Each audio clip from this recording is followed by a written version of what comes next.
Welcome into the October 10th episode of the Locked On Leafs podcast. I'm Mike DiStefano with Dave Morassutti. The preseason has come to an end and the real stuff is about to begin. Dave, the Leafs have submitted their final roster. There were some tough decisions that had to be made.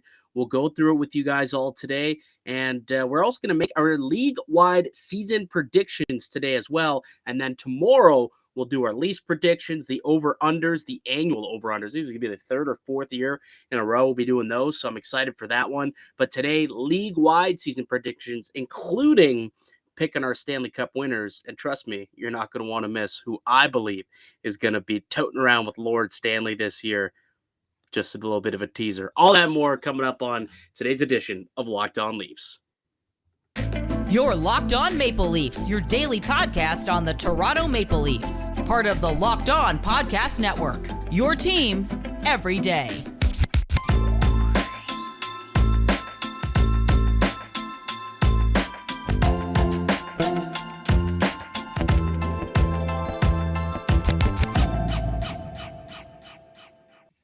Hello and welcome to the Locked On Leafs podcast, your one-stop shop for all things Leafs. I'm your host, Mike DiStefano from TSN 1050 Toronto Radio, also known as Al's brother on TSN's Overdrive and TSN 1050's Leafs Lunch.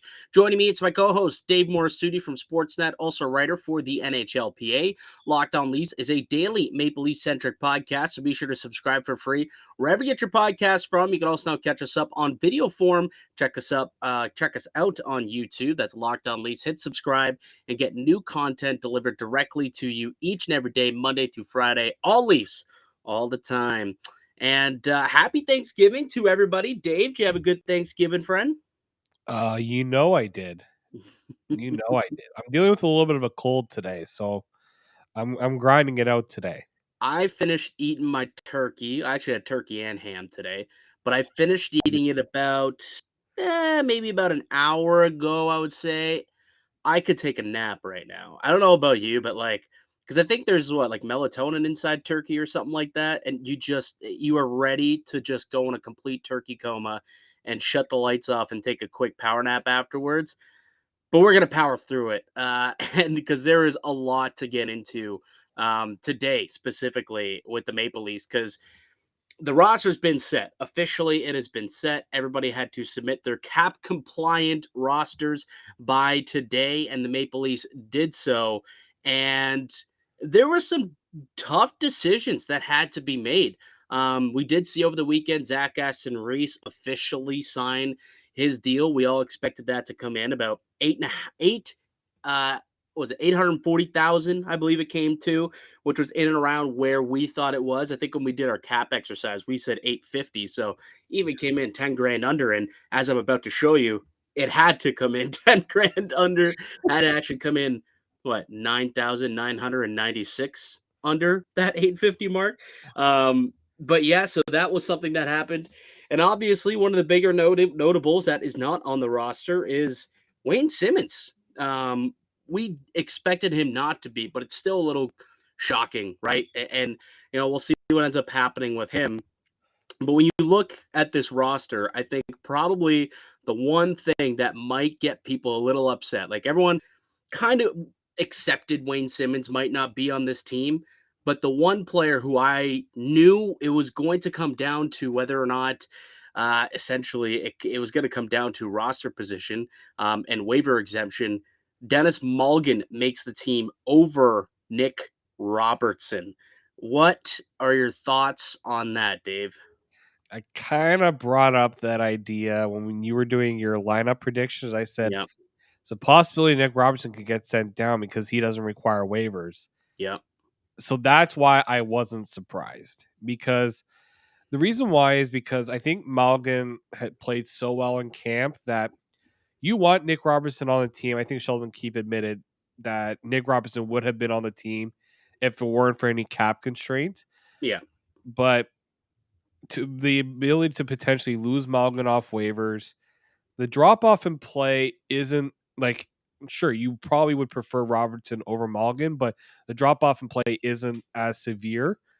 So you're going to go with the guy that doesn't need waivers to go down, especially when the Leafs are so tight to the cap. You have to do what's kind of right for the long term of the team's chances this season. I would like Nick Robertson to be on the roster, but I understand why he's not. Yeah. So, so Nick Robertson, I don't think it'll be too long before he ends up getting a shot, getting back up here with the Maple Leafs. He can kind of come up and down as he pleases. And it all really depends also on what happens with John Tavares, because he's been skating for the last couple of days. And the update here is he might actually be ready to go by Wednesday, which is a bit of a shocker to me. And if he is ready to go, no issues, I guess. That means that they'll have a full 20-man lineup that they get ice. But due to the cap constraints, if Tavares is unable to play on Wednesday, they're going to have to play shorthanded, 19 guys, and then they'll be able to have an emergency recall of Robertson after that for him to play on the second night of the doubleheader on Thursday against Washington. So, but it's actually trending like Tavares could play, which I wasn't expecting to happen. But it's a couple of solid practices for him in a row. He says he feels really good. Sheldon Keefe says he looks good. All the reporters that I've kind of texted and talked to who are watching say, yeah, actually looks all right, not bad. So it's trending like John Tavares might actually be able to play, which thank goodness, because a lot of those cap shenanigans that we were kind of going through last week were with the assumption that Tavares is out. If he's here, you don't have to have that extra 750,000. You can send that down, and that allows him to be cap compliant with 20 players, and you actually don't have to make a trade. So we were talking about a trade potentially having to be made. Doesn't have to happen yet. When Lilligren comes back off of LTIR, then you will need to make a deal. The Maple Leafs will have to do something, whether that is an Engvall, a Kerfoot, a Hall, whatever it may be. A move will have to be made once Lilligren is ready to come back into the lineup. But for opening night, we kind of got our team. Do we want to show what the team is right now? I guess you probably should have put that up a couple of minutes ago. Yeah. But if you're watching on YouTube, this was the team at camp today. Now, Holmberg, Robertson, Krall, and Villeneuve, they were all sent down to the minors after practice today. So these were the lines in practice. But outside of that, this is going to be your opening night lineup. So you've got Michael Bunting with Matthews and Marner. No surprises there. William Nylander on the left, and assuming health, John Tavares will be second line center as we expect, and Denis Malgin making the team as the second line right winger. The third line, Pierre Engvall, is healthy and good to go, so he'll be in the lineup alongside Kerfoot down the middle and Calle Jarnkrok as the third line right winger. Zach Aston Reese is on the left side.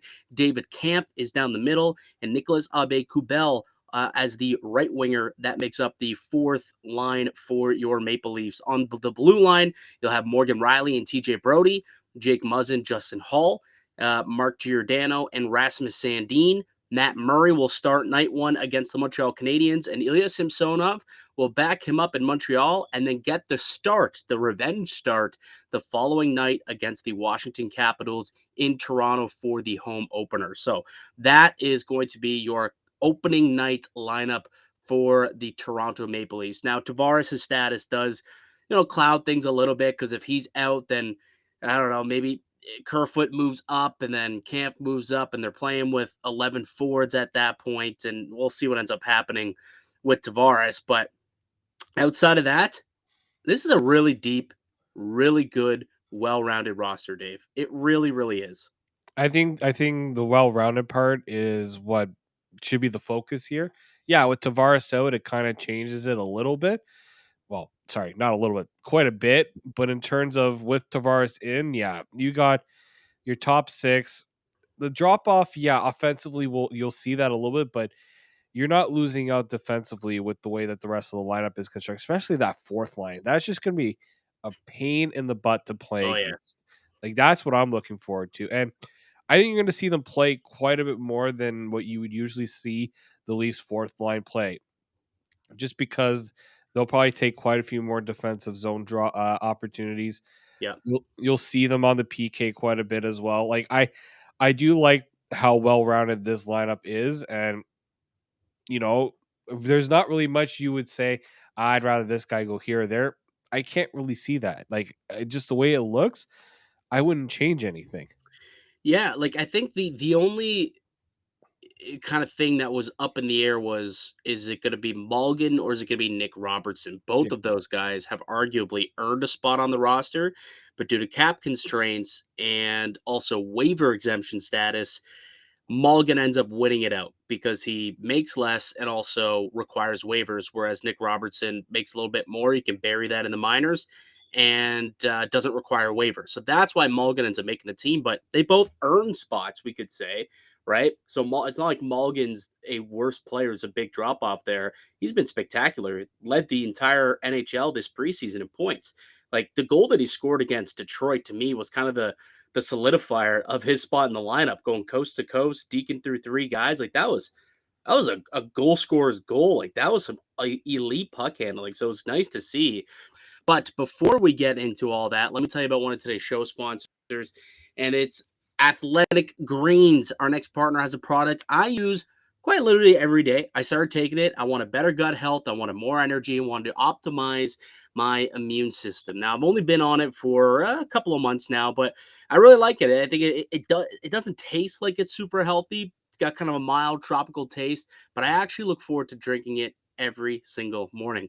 So what is this stuff? Well, with one delicious scoop of AG1, you're absorbing 75 high-quality vitamins, minerals, whole food source superfoods, probiotics, and adaptogens to help you start your day right. This special blend of ingredients supports your gut health, your nervous system, your immune system, your energy, recovery, focus, and aging, all of these things at once. And trust me, guys, this stuff is fantastic. It's lifestyle friendly, whether you eat keto, paleo, vegan, dairy free, gluten free, whether you just had a massive turkey feast like Dave and I did. It contains less than 1 gram of sugar. There's no GMOs, no nasty chemicals or artificial anything, while still tasting good.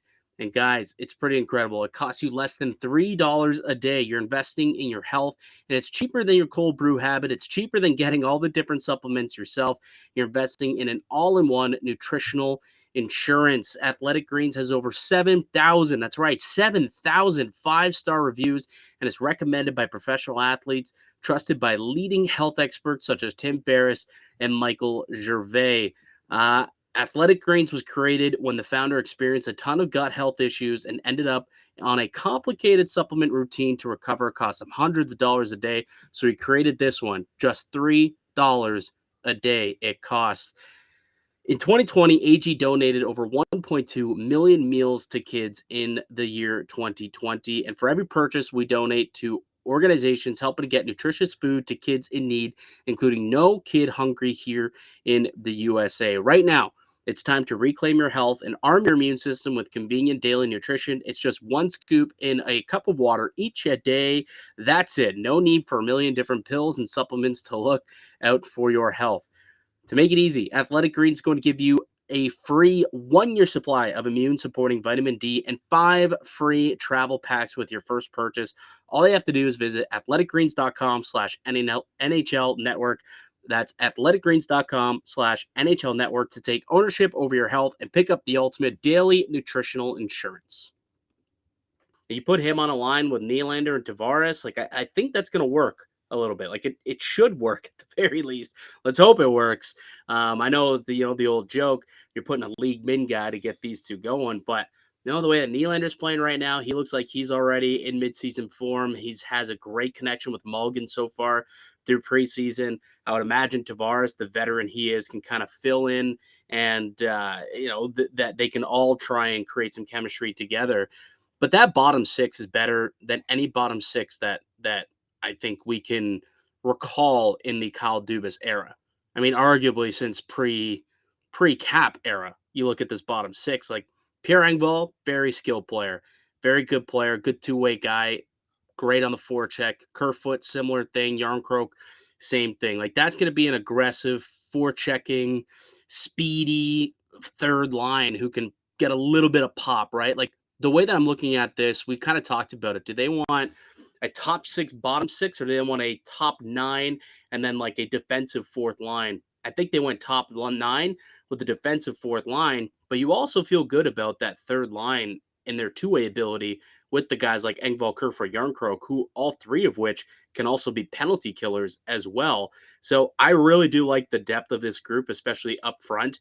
And even on the blue line, you've got guys like Mark Giordano anchoring your third pair.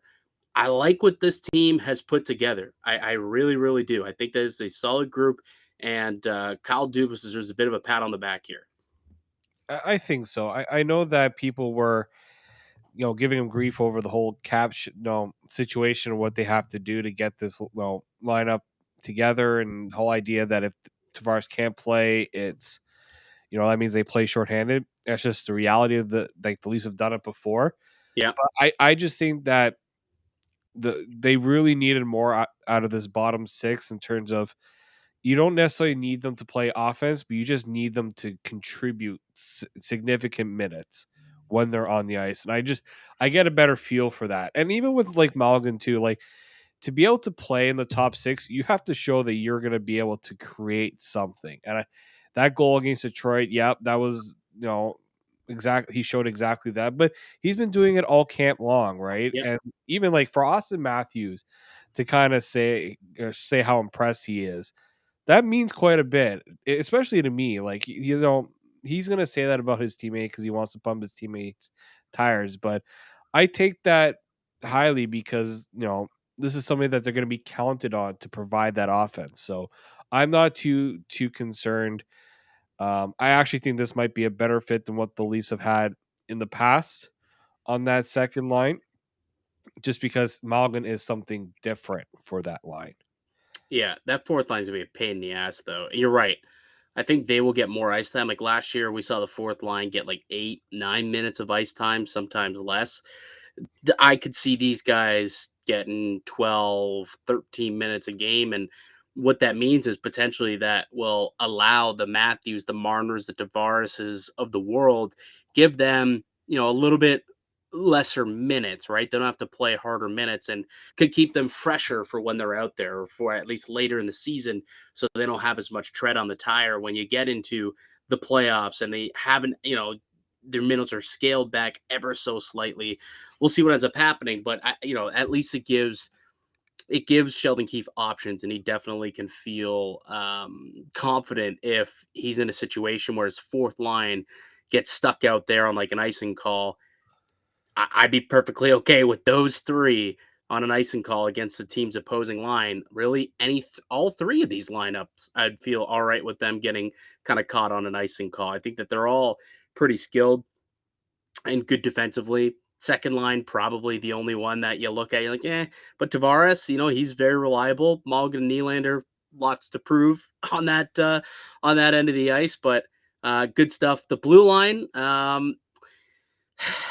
Muzzin and Hall. How do you feel about Muzzin and Hall here, pal? Well, you kind of know how I feel about it. I'm not ecstatic about it. That might be the line that gets sheltered a bit Mm. more than I think you've seen in the past. I don't you're not gonna see them, especially early on. I just think with Muzzin, he hasn't really played a lot too. I think they're gonna be very careful how much they put these guys in the defensive zone.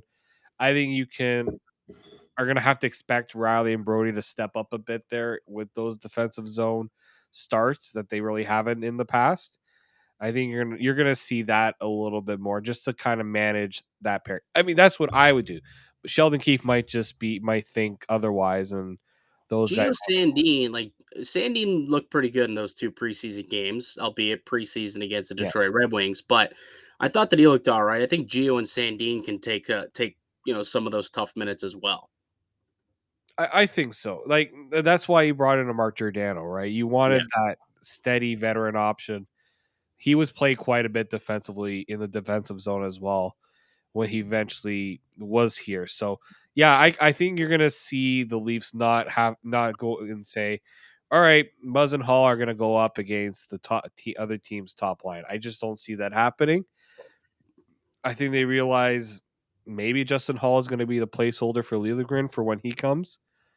We can only hope and pray. Or, Liljegren comes back and Justin Hall gets bumped down.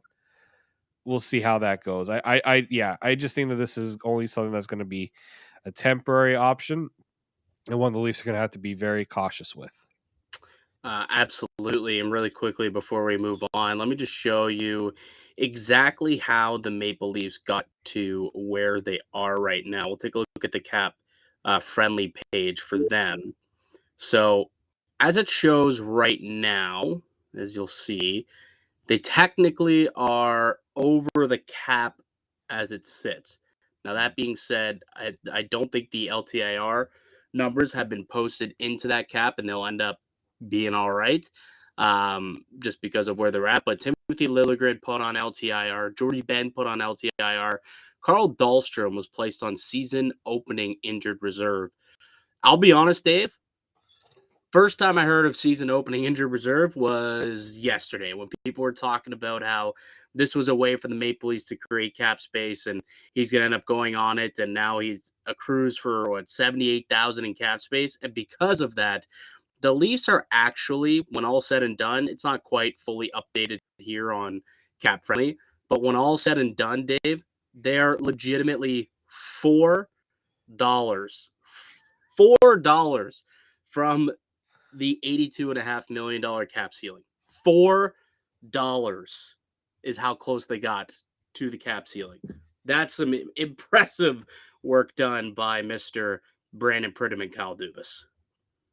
Yeah, like the seasoning opening hour, I was just like, what exactly is this thing? So Puckpedia is actually a very good resource for that. The reason why Field Crawl is on season opening IR, not the regular IR, is because he's on a 2-way contract. Yes. And so I was like, I did like the NHL with this CBA. It's just there's always these like little things that you figure out. So that made it a little bit easier for the Leafs cap situation. So this is why Brandon Pridham's here. That's why he gets paid probably a lot of money to do what Yes. he does. So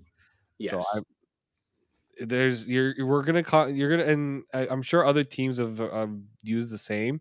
Did you see the Canucks literally spent every single cent to get, like, they are at the cap? Like, the Leafs got to within $4. The Canucks spent every single cent and are at 82.5 million with all the moves that they were able to make and are cap compliant with 0 cents to spare. They didn't exactly have the best preseason.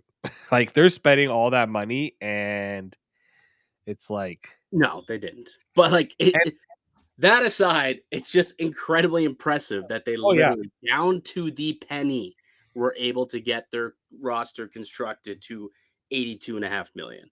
I thought that was just impressive and Patrick hilarious. Alvin, man, the Swedish formula. Yeah, that's it. Oh. That's exactly what it is. Um, Anything else that you want to make note of here of the opening night roster and the way that things kind of shook out here for the Maple Leafs before we move on and make our season wide predictions? Nope, I think we pretty much covered. Yeah, I think so. I think so. This isn't going to be the roster for 82 games, as noted, and again, I know I mentioned it earlier, but if Tavares does miss tomorrow and they play with 19, they will be able to enact an emergency recall. I would expect that Thursday night, if that were to happen, Nick Robertson will be in the lineup Thursday night on recall basis, emergency recall basis, and that's a way that they could get him in the lineup. And you'll probably see, I would imagine it would be a Robertson, Nylander, Mulligan line for that game, but we'll chat about that when it gets there because there's still a couple of days before we have to get into all that nonsense. But all right, let's take a quick break, and when we get back, let's get into our season-wide predictions because the season starts tomorrow/today, depending on when you're listening to this podcast or watching on YouTube. And we're gonna do our season-wide predictions, our President's Trophy, division winners, cup winners, and we got a bold prediction that we're both going to predict on today's show as well. Hey guys, I know we said that we were going to do our league predictions on this edition of the show, but Mike and I actually decided podcast was getting a little long, so we're going to actually split it into 2 parts. So obviously part 1, we covered all things with the Leafs moves and all the cap shenanigans to try to get themselves cap compliant. In the next episode coming out Tuesday, we're going to go over our season predictions. We had a lot of fun doing them. So be sure to come back on Tuesday to get the season prediction from Mike and I, where we'll go over division winners, Stanley Cup predictions, Each of us are going to give us kind of a bold prediction for the season. So make sure you do come back tomorrow. Make sure you're subscribing to YouTube so you can get that when it drops tomorrow on Tuesday. Till then, keep it locked right here on Locked On Leafs.